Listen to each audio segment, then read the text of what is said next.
So we wanted to come to you today to just talk about the time and money equation in property deals.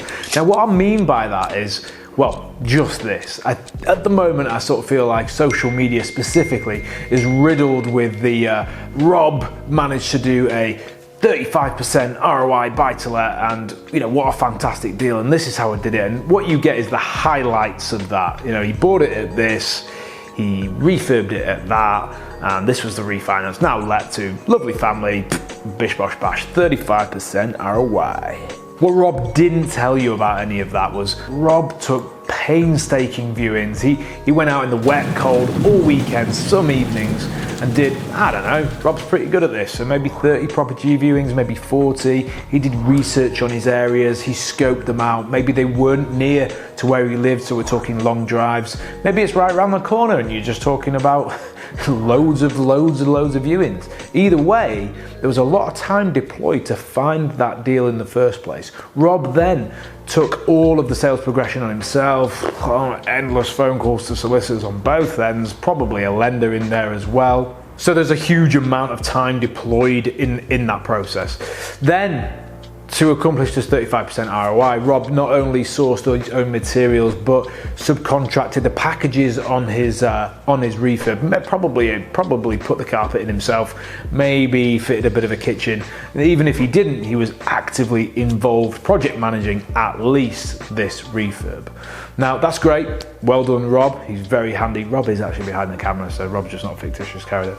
That's great and well done Rob, and we have nothing against that whatsoever. But Rob may well then have, because this is what Robs do, is go and do their own viewings, maybe 3-4 viewings to get the right family to come in and take care of his property long term. Now, there is not one piece of me that doesn't agree with what Rob's done and think, well done Rob, you've created a 35% ROI deal. I'm all over that.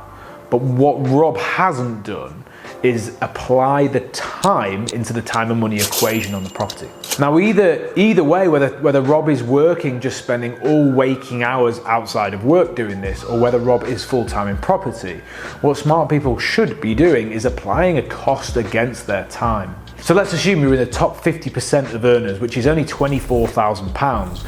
Rob has to apply a sort of cost of time against this. Even if Rob's working full-time, as we said, he spent all of his weekends, his evenings, etc. against this. Even if he's just applying kind of a marginal £6,000, which by the way is the same as our sourcing fee, against his time, his ROI plummets on a buy-to-let, averagely cash flowing around 3.5 grand. It literally goes from 30% to 10% overnight. And it's just that time and money equation. Now I've applied a cost of time here at the lowest common denominator, just creeping into the top 50% of earners in the UK. And just applying that time against the deal, you're right down to 10%, where you could go elsewhere, get somebody to do the majority of this work for you and get the same sort of return. And that doesn't make it right either. And yes, we're very biased here at MPP Group, and that's what we do as a business. I'll be honest, with me it's never about that. It's just about applying the right formula. Like if you're very time poor, needing to get a portfolio started and gain some traction, you going out and doing everything yourself, it's just a really poor equation. Because if you're making 120 grand a year and you really want to apply a cost of time element to your property equation, it's gonna be awful. The point is, if I have one, is that the time and money equation spent in property can be really misleading for you. If you're finding yourself scrolling, watching all these people doing worldy deals of 30-odd, 40-odd% ROI, and you're not applying a time and money equation into that deal, then you're really misleading yourself on what's accomplishable for you in a hands-off manner. Now, if you're time poor, cash rich, you need to make your money work for you, there's a strategy for that.